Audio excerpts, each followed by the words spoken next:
Les quiero dar la bienvenida una vez más a el ministerio La Gloria del Cuarto Ángel, y en esta oportunidad vamos a continuar con el estudio de las trompetas bajo la serie titulada El ABC de la Fundación Adventista. En nuestra primera presentación de las trompetas hablamos de las gráficas y las trompetas ilustradas dentro de las gráficas de 1843 y la gráfica de 1850. Como vimos, estos estudios son en sí los estudios de la plataforma y de la fundación de la fe, y vimos que en esas verdades, antes y después del chasco, se enseñan los mismos símbolos para ilustrar las trompetas AIS en las gráficas, en la gráfica de 1843 y la gráfica de 1850.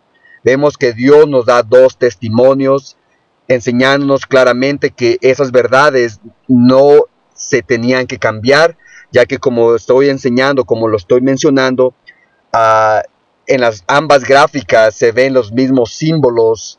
Una es en 1843, la gráfica del 43, y la otra es 1850, ya 6 años después del chasco, en la cual, como mencioné en una de las presentaciones, la hermana White juntamente con su esposo estuvieron envueltos directamente en la publicación de la gráfica del 50, así que ellos sabían de antemano claramente lo que representaban las trompetas. Por lo tanto, ellos aprobaban y confirmaban esas enseñanzas al publicar esa segunda gráfica, ya que también se nos enseña que es el cumplimiento de la orden dada por Habacuc. Así que estamos entendiendo esas verdades a través del entendimiento original de nuestra fe, la fundación que fue levantada a través del movimiento adventista por medio de los pioneros, y es a lo que ahora nos estamos enfocando y lo que nos estamos ahora refiriendo. Así que para no alargar la presentación, vamos a entrar de lleno en la presentación para así no alargar el tema y cubrir todas las áreas y temas que tenemos que cubrir en esta mañana.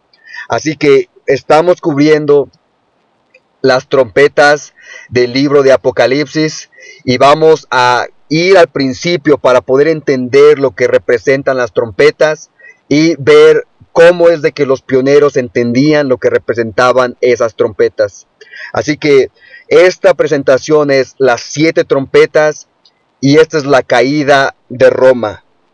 Y continuando aquí, vamos a ver lo que nos dice la inspiración. Aquí se nos habla en el título futuristas o historicistas.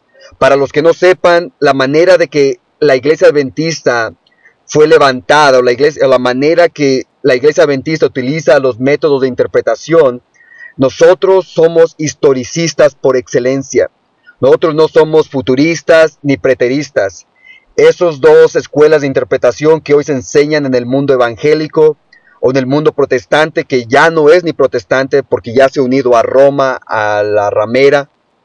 Esas dos escuelas de interpretación de futurista e historicista es la que se enseñan en las diferentes iglesias, universidades protestantes o evangélicas, y esas dos maneras de interpretar fueron creadas por sacerdotes jesuitas durante el tiempo de la Reforma Protestante.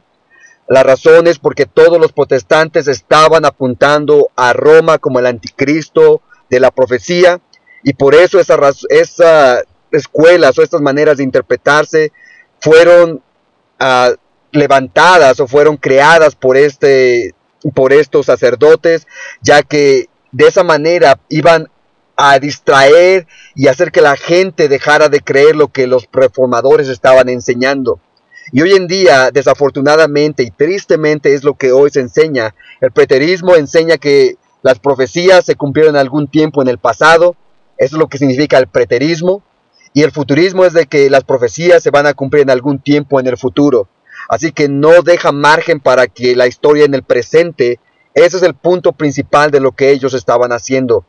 Pero, como lo he dicho, la única iglesia que ha utilizado por excelencia la manera de interpretar la Biblia es la iglesia adventista, es la que ha utilizado el historicismo.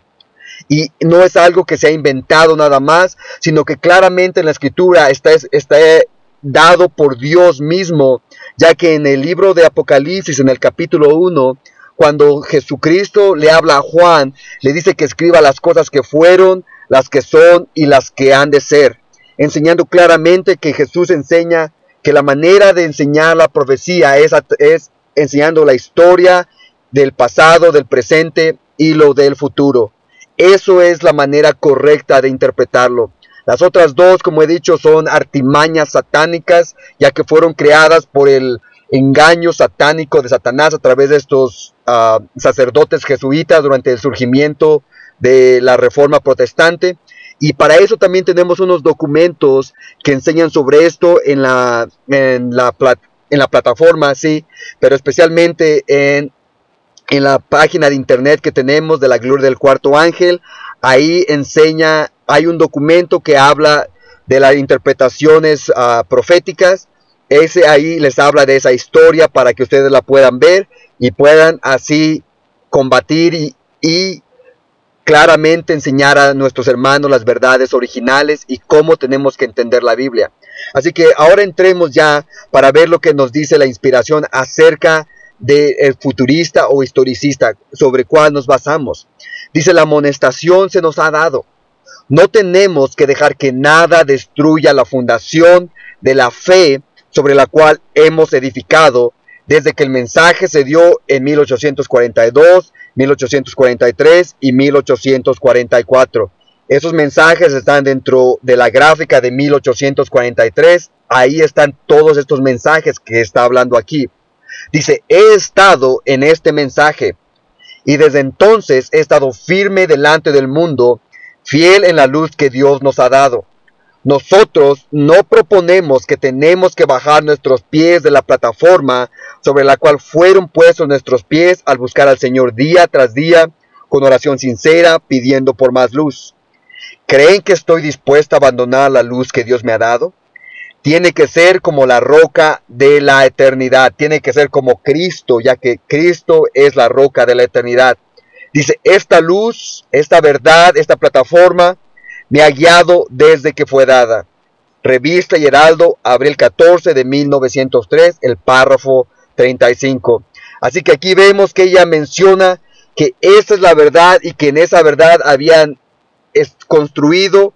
Y si ven la fecha en la revista Heraldo es 1903. Así que ella todavía considera esas verdades que se dieron en esas fechas como la fundación, como la plataforma, la cual no se tenían que bajar, ya que Dios los había puesto sobre esa plataforma con su mano poderosa. Así que aquí vemos cómo es de que la inspiración apoya la manera historicista en el sentido de regresar a las verdades originales que representan la fundación de nuestra fe. Así que continuando acerca de la fundación de nuestra fe, nos enseña aquí: ya por el año de 1842, la orden dada en esta profecía: escribe la visión y escúlpela sobre tablillas para que se pueda leer de corriente, le había sugerido a Carlos Fech la redacción de un cartel profético que ilustrara las visiones de Daniel y el Apocalipsis. La publicación de este cartel fue considerada como el cumplimiento de la orden dada por Habacuc. El conflicto de los siglos, la página 443. Así que la fundación de la fe está en esa gráfica, como lo mencioné.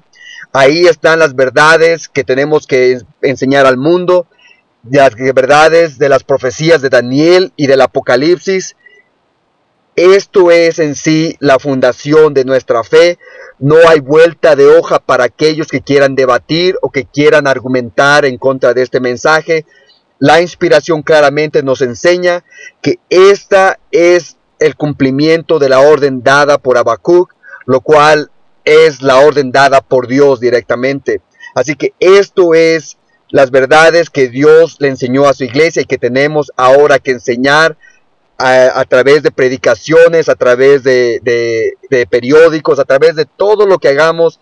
Esto es nuestro trabajo, esta es nuestra obra, el regresar y enseñar esa fundación de la fe. Así que nos sigue mencionando aquí, nos dice: más luz en nuestro camino. Esta gráfica es lo que nos habla acerca de esa luz.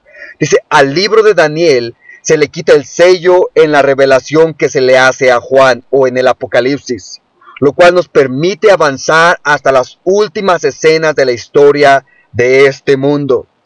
¿Tendrán en cuenta nuestros hermanos que estamos viviendo en medio de los peligros de los últimos días? Leed el Apocalipsis en relación con Daniel. Enseñad estas cosas.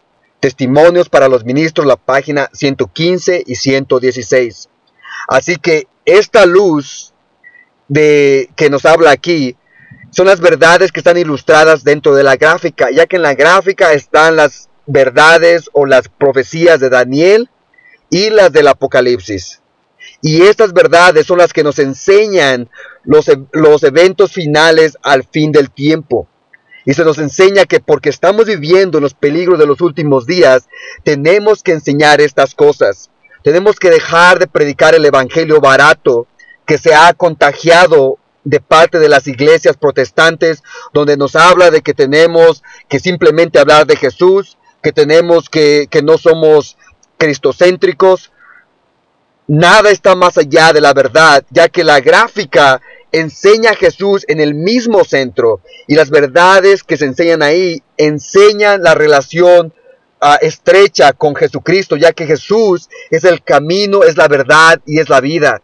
No podemos separar el mensaje profético de las verdades del evangelio, ya que el evangelio es el mensaje profético y el mensaje profético es el evangelio, ya que nos enseñan los eventos finales para nuestra preparación, ya que si no estamos preparados, no vamos a poder ser ese pueblo que va a dar el mensaje final, y otros van a llegar y tomar esa corona a la cual Dios tiene preparado para nosotros. Así que esto es lo que se nos enseña, que tenemos que enseñar, porque esta es la luz que Dios nos dio para nuestro camino.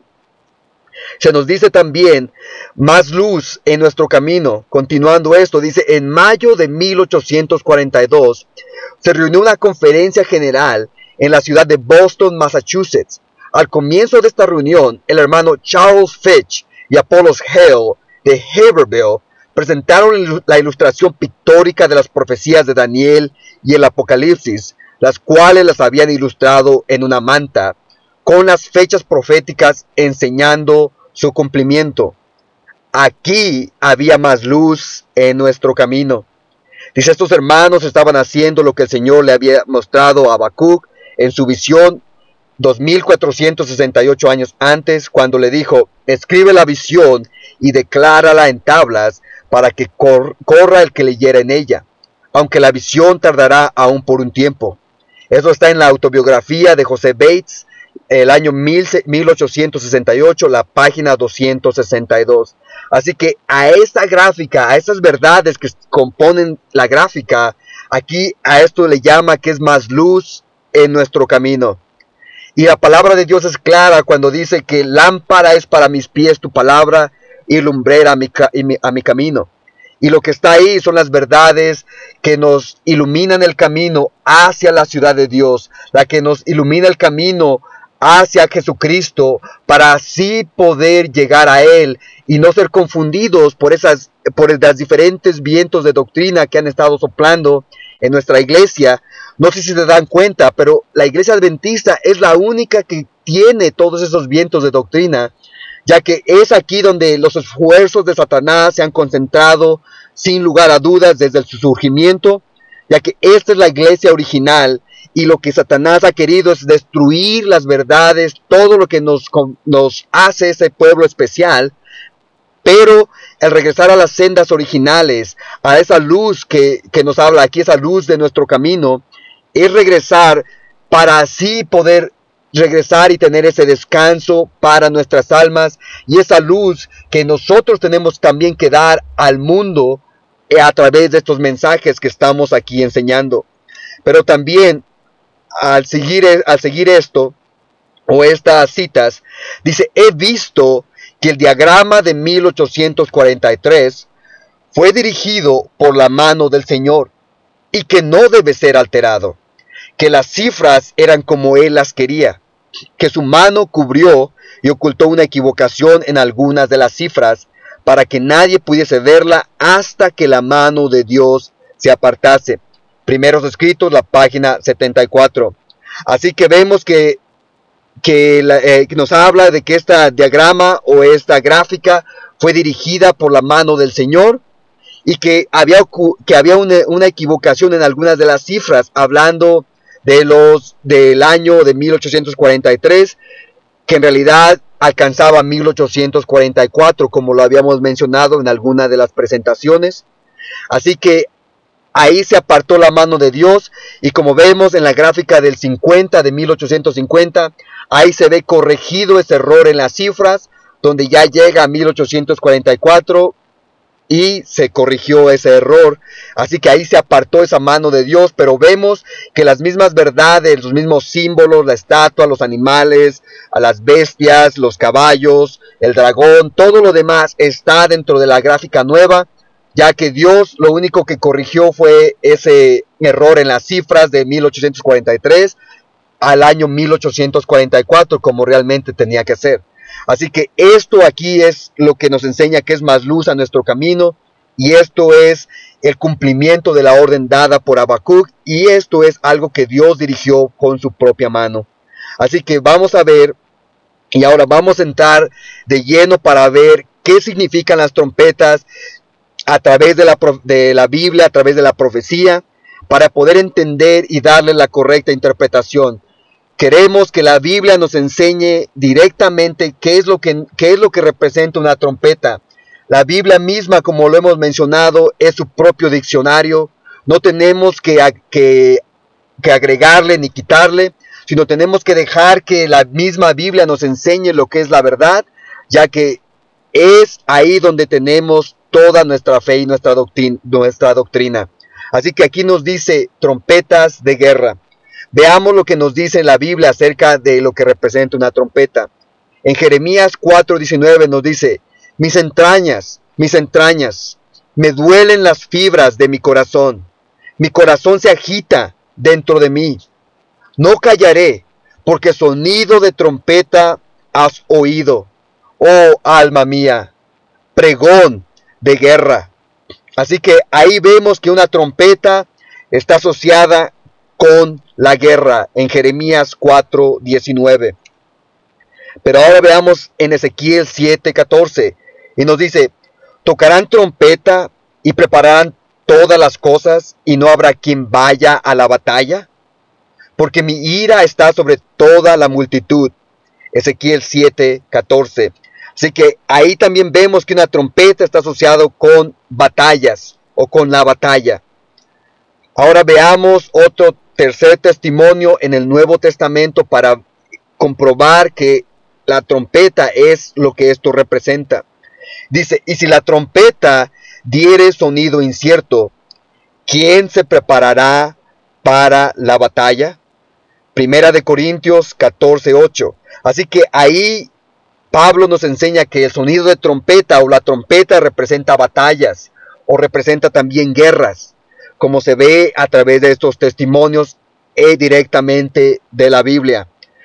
Si ustedes tienen una concordancia, pueden también ir y buscar más testimonios, ya que esto lo van a poder ver más y más en detalle, ya que, como lo he dicho, entre más y más le enseñemos y veamos que esto se enseña de esta manera, va a ser más sólida nuestra fe con referente a esta interpretación original.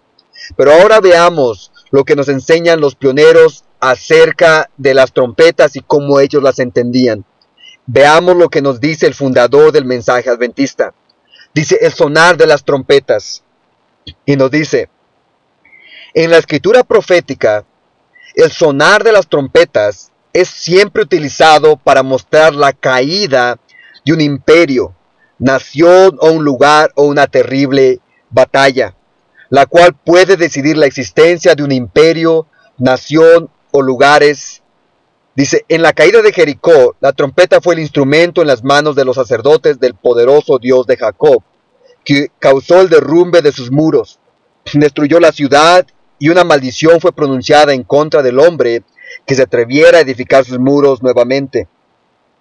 Nos sigue diciendo: Nuevamente, la trompeta fue el instrumento por medio del cual Gedeón hizo huir a los ejércitos de los invasores, y el profeta Amós dice: ¿se tocará la trompeta en la ciudad y no se alborotará el pueblo? Por lo tanto, podemos concluir razonablemente que una trompeta es el presagio de guerras destructivas y la desintegración de imperios, países o de la tierra, así como lo indique el caso. Las 7 trompetas mencionadas en el Apocalipsis, de las cuales las últimas 3 hemos mencionado en nuestro texto, indican el derrocamiento final de los poderes mencionados en la profecía. Eso está en las obras de Guillermo Miller, el volumen 2, la página 115 y 116. Así que el entendimiento de Guillermo Miller, juntamente con la de todos los pioneros, era que una trompeta son guerras que causan la destrucción de imperios, naciones o en sí de la tierra misma, dependiendo el caso. Así que lo que ellos están enseñando es exactamente lo que mostramos a través de los versículos que hablamos anteriormente, mostrando lo que representa una trompeta. Así que ahora lo que queremos ver, al leer los pasajes donde se nos habla de las trompetas en Apocalipsis 8, porque ahí es donde queremos comenzar, porque ahí es donde empiezan las trompetas, el sonar de las trompetas. Queremos recordar que cuando se empiezan a sonar esas trompetas, recuerden que lo que se está mencionando ahí son guerras, son batallas que iban a causar la desintegración de el imperio romano en este caso. Ahora, continuando aquí, vamos a empezar a leer los pasajes donde se nos habla de las trompetas en el libro de Apocalipsis, pero antes de eso quiero enseñar esta diapositiva donde se ve aquí al sacerdote, y se ve en el lugar santo, y se ve también el lugar santísimo, y aquí en el título nos dice las 7 trompetas y el altar. La razón que titulé las 7 trompetas y el altar a esta diapositiva es la razón de que los 7 ángeles que suenan las trompetas estando en el lugar santo, ya que se nos dice que ese ángel viene delante del altar y empieza a ofrecer ese incienso.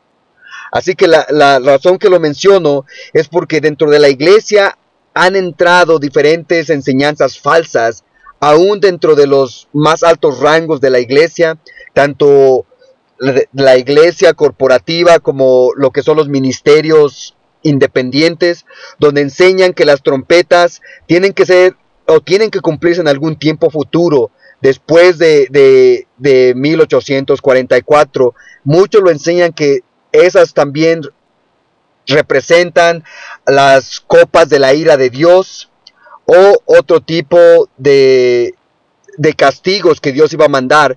Pero lo que quiero enseñar a través de esto es de que las trompetas no podían sonar después de 1844, ya que el ángel que está ahí, que es el Señor Jesucristo, ya que un ángel representa un ministro, esas trompetas empiezan a sonar antes de 1844, ya que el Señor Jesús no pasó al lugar santísimo antes de esa fecha, sino que sabemos que al final de los 2300 días que llegaban a 1844, ahí es cuando iba a comenzar la purificación del lugar santísimo, y eso pasó en 1844. Así que aquí vemos que las trompetas comienzan a sonar un tiempo antes de 1844. Ya sabemos que Cristo ascendió a su obra de ministración en el año 31, y de ahí estuvo en el lugar santo ministrando por su pueblo. Así que las trompetas empiezan a sonar durante ese tiempo, durante ese periodo de ministración en el lugar santo. Acuérdense que nosotros somos el pueblo del santuario y todo tenemos que hacer sentido dentro de las verdades del santuario. Esa es la razón que tomé ese tiempo para poder explicarlo, ya que así van a poder hacer sentido de esto, van a utilizar el sentido común, ya que muchos de nuestros líderes no lo están utilizando, ya que no ven esto como lo estoy enseñando aquí. Pero veamos y empecemos a leer para que vean esto. Dice: y vi a los 7 ángeles que estaban en pie ante Dios, y se les dieron 7 trompetas. Otro ángel, otro ministro, Vino entonces y se paró ante el altar con un incensario de oro.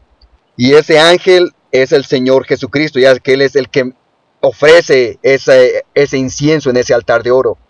Dice, y se le dio mucho incienso para añadirlo a las oraciones de todos los santos, sobre el altar de oro que estaba delante del trono. Y de la mano del ángel subió de la presencia de Dios el humo del incienso con las oraciones de los santos. Y el ángel tomó el incensario y lo llenó de fuego del altar y lo arrojó a la tierra. Y hubo truenos y voces y relámpagos y un terremoto. Continuando, nos dice, y los 7 ángeles que tenían las 7 trompetas se dispusieron a tocarlas. El primer ángel tocó la trompeta, y hubo granizo y fuego mezclado con sangre, que fueron lanzados sobre la tierra, y la tercera parte de los árboles se quemó, y se quemó toda hierba verde. El segundo ángel tocó la trompeta, y como una gran montaña ardiendo con fuego fue precipitada en el mar, y la tercera parte del mar se convirtió en sangre, y murió la tercera parte de los seres vivientes que estaban en el mar, y la tercera parte de las naves fue destruida. El tercer ángel tocó la trompeta, y cayó del cielo una gran estrella ardiendo como una antorcha, y cayó sobre la tercera parte de los ríos y sobre las fuentes de las aguas, y el nombre de la estrella es Ajenjo, y la tercera parte de las aguas se convirtió en ajenjo, y muchos hombres murieron a causa de esas aguas porque se hicieron amargas. Y nos sigue diciendo, el cuarto ángel tocó la trompeta, y fue herida la tercera parte del sol y la tercera parte de la luna y la tercera parte de las estrellas, para que se oscureciera la tercera parte de ellos y no hubiese luz en la tercera parte del día y asimismo de la noche. Y miré, y oí un ángel volar por en medio del cielo, diciendo a gran voz, ¡ay, ay, ay de los que moran en la tierra, a causa de los otros toques de trompeta que están para sonar, los 3 ángeles! Eso es Apocalipsis 8, del versículo 2 al versículo 13. Así que vemos que esos ángeles, como lo mencioné, lo repito, están cuando el ángel ministrador delante del altar de incienso está ofreciendo ese incienso. Así que esos ángeles empiezan a sonar antes de 1844, sin lugar a dudas, haciendo uso de la lógica y haciendo uso de la interpretación del santuario, del entendimiento que tenemos del santuario. Así que también vemos algo aquí que nos habla de la tercera parte una y otra vez. También es algo de notar, ya que las copas al final del tiempo, cuando se cierra el tiempo de gracia, esas caen sobre toda la tierra y no es sobre una tercera parte como se menciona en estos versículos. Así que eso es algo también de entender para así no confundir las trompetas con las copas, ya que esas son cosas diferentes. Así que avanzando aquí, vamos a utilizar lo que la profeta del Señor le llama la mano ayudadora de Dios para entender lo que representan esas trompetas y qué es lo que realmente simbolizan. De acuerdo a la mano ayudadora de Dios, vamos a ver lo que se nos dice en esta cita, donde nos dice, todo lo que se pueda hacer, se tiene que hacer para hacer circular el libro de Daniel y el Apocalipsis. Dice, no sé de otro libro que pueda tomar el lugar de este. Es la mano ayudadora de Dios. Esto está en el Ministerio de Publicaciones, la página 356. Así que la profeta del Señor le da su aprobación al libro de Daniel y Apocalipsis. Sabemos que ha habido varias revisiones acerca del libro, pero en cuestión de las verdades originales que están en la gráfica, él, juntamente con todos los pioneros que he mencionado en varias de las presentaciones, entendían las verdades de las trompetas, del continuo, del 25-20, las entendían de la misma manera. Si hay algún tipo de cosas que estaban mal, esas fueron corregidas, pero no acerca de lo que es la fundación o lo que está en las gráficas, ya que eso, como hemos visto, es la fundación, lo que Dios dirigió por medio de su mano. Pero lo que quiero mencionar aquí también es que a través de esta diapositiva nos habla aquí de que estos hombres fueron hombres guiados por Dios. Y quiero mencionar esta cita que la mencioné en la última de las presentaciones del continuo, donde se nos dice: se me ha instruido que le dijera que el que usted señale los errores en los libros de los hombres que han sido guiados por Dios, no viene de la inspiración de Dios. Y si esta es la sabiduría que el hermano Daniels le daría al pueblo, entonces de ninguna manera le den ninguna posición oficial, porque él no puede razonar de causa a efecto. El silencio sobre este tema es su sabiduría. Y lo de buscar faltas en las publicaciones de hombres que ya no están vivos, no es obra que Dios le haya dado a ninguno de ustedes. Manuscritos Liberados, el volumen 20, la página 19. Así que vemos que a través del tiempo, durante esas fechas y hasta nuestros días, se ha luchado por desacreditar las verdades de los libros, de los pioneros. Y en este caso, mencioné que una de las obras que los hombres dirigentes durante el tiempo de la hermana G. de White, hablando de Daniels, de Prescott, estaban tratando de cambiar los libros acerca de las interpretaciones originales, ya que ellos, los dirigentes en ese tiempo, ya no creían en esas verdades, y por esa razón estaban forzando a que se cambiaran. Y por eso vemos que el testimonio del espíritu de profecía es de que dejaran esos libros en paz, ya que estos hombres habían sido guiados por Dios, y que lo que ellos habían escrito, si estaba en conformidad con lo que estaba en la gráfica, en la plataforma, en la fundación, entonces estaba bien y no tenían que cambiar esas verdades. Y hoy en día, no sé si se acuerdan, había mencionado en la última de las citas, aparentemente me acuerdo, en la del continuo, en la última fase, mencionamos que iba a haber un cambio, que Satanás iba a introducir la suposición que tenía que haberse una reforma en las doctrinas de la iglesia adventista, y hablaba de que esas verdades, que esa suposición, ese cambio tenía que ver con los pilares, con las verdades que Dios nos había dado, nos había confiado como su pueblo. Y eso es lo que sucedió a partir del tiempo de la hermana G. de White. Cuando ella murió en adelante, empezaron a haber cambios y empezó a formarse la nueva organización. Se llama nueva organización debido a que ya no está sobre la verdadera fundación, plataforma que Dios estableció, ya que fue establecida por la sabiduría humana, por todo lo que se introdujo, por los libros de nueva orden que surgieron. Y esos libros claramente ya no enseñan estas verdades que estamos ahora enseñando. Es algo de notar y es algo muy importante de recalcar, ya que hoy en día muchos maestros, muchos líderes, muchos profesores, muchos pastores enseñan que lo que está en el libro de Daniel y Apocalipsis está lleno de errores y no tenemos que utilizarlo porque hay muchas faltas que nos van a desviar por un camino falso.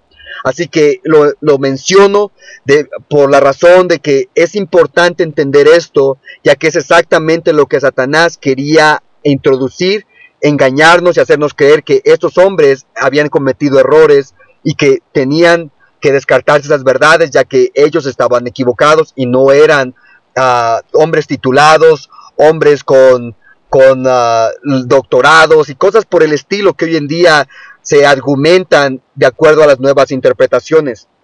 Pero siguiendo aquí, ahora ya al haber hecho ese argumento, vamos a ver lo que nos dice la mano ayudadora de Dios con referente a lo que se refiere a las trompetas.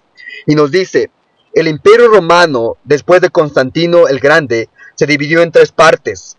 De ahí que la frecuente mención de la tercera parte de los hombres sea una alusión a la tercera parte del imperio que sufrió el azote. Esta división del imperio romano fue realizada al morir Constantino por sus 3 hijos, Constancio, Constantino II y Constante. Constancio poseyó el oriente y fijó su residencia en Constantinopla, la metrópoli del imperio. Constantino II obtuvo Gran Bretaña, las Galias y España. Constante reinaba sobre Iliria, África e Italia. Daniel y Apocalipsis, la página 72. Y aquí se nos enseña por qué es de que se habla en el Apocalipsis cuando leímos la tercera parte de esto, la tercera parte de aquello. se menciona eso porque el imperio se dividió en tres y cada uno estaba recibiendo los juicios de Dios.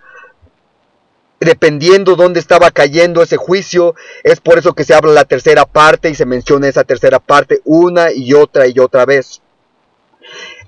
Un principio que tenemos que recordar, la razón que empiezan a caer estos juicios sobre el imperio romano es por el principio que conocemos que dice el espíritu de profecía, que la ruina, la apostasía nacional es seguida por la ruina nacional. Y sabemos que en el año 321 Constantino pasa la primera ley dominical. Ya para el año 330 el imperio se divide en dos. Pasa su capital a Constantinopla y Roma se queda vacante en el occidente. Y de ahí empieza a desintegrarse el imperio al sonar esas trompetas debido a la apostasía que surgió al pasar esa ley dominical y empieza a derrumbarse el imperio poco a poco, pero llega a su decadencia total ya para la cuarta trompeta, que es lo que estamos ahora cubriendo. Así que veamos lo que nos dice la mano ayudadora de Dios con referente a estas trompetas y veamos lo que sucedió. Nos dice, el primer castigo grave que cayó sobre la Roma occidental en su derrumbamiento fue con los godos comandados por Alarico, que preparó el camino para otras incursiones. La muerte del emperador romano Teodosio ocurrió en enero del 395, y antes del fin del invierno, los godos dirigidos por Alarico guerreaban contra el imperio. El toque de la primera trompeta se sitúa hacia fines del cuarto siglo en adelante, y se refiere a las asoladoras invasiones que los godos hicieron sufrir al imperio romano. Daniel Apocalipsis por Urias Smith, la página 476. Así que vemos que Alarico, el visigodo del año 395 al año 410, a él se le adjudica la primera trompeta, o él es conocido como la primera trompeta. Ahora veamos la segunda trompeta. Dice, el sonido de la segunda trompeta se refiere evidentemente a las invasiones y conquistas de África y más tarde Italia por Gensérico, rey de los vándalos. Sus conquistas fueron mayormente navales y sus triunfos fueron como un gran monte ardiendo con fuego, lanzado en la mar. Su carrera llegó a su apogeo entre los años 428 al año 468 después de Cristo. Eso está en Daniel Apocalipsis, en la página 479. Así que Gensérico el vándalo del año 428 al año 468 se le adjudica a la segunda trompeta. Continuando, en la tercera trompeta nos dice, en la interpretación y aplicación de este pasaje de Apocalipsis 8 del 10 y 11, llegamos al tercer acontecimiento importante que resultó en la subversión del imperio romano. La premisa sentada aquí es que la trompeta alude a las guerras asoladoras y furiosas invasiones que Atila, rey de los hunos, dirigió contra el poder romano. Daniel y Apocalipsis, por Urias Smith, la página 483. Así que la tercera trompeta se la adjudica a Atila el Huno, y eso es del año 429 al año 453 después de Cristo. Él es la tercera trompeta del Apocalipsis. Al entrar a la cuarta trompeta, nos dice, entendemos que esta trompeta simboliza la carrera de Odoacro, el primer bárbaro, rey de los érulos, el primer bárbaro que gobernó a Italia y que estuvo estrechamente relacionado con la caída de la Roma occidental.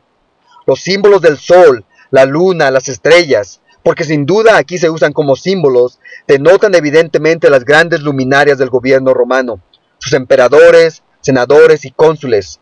La Roma occidental cayó en el año 476 después de Cristo. Daniel y el Apocalipsis por Urias Smith, la página 485. Así que la cuarta trompeta se la adjudica a Odoacro el Érulo del año 451 al año 476, cuando se desplomó el imperio romano y se dividió en 10 de ahí en adelante. Así que Odoacro es al que se le adjudica la cuarta trompeta.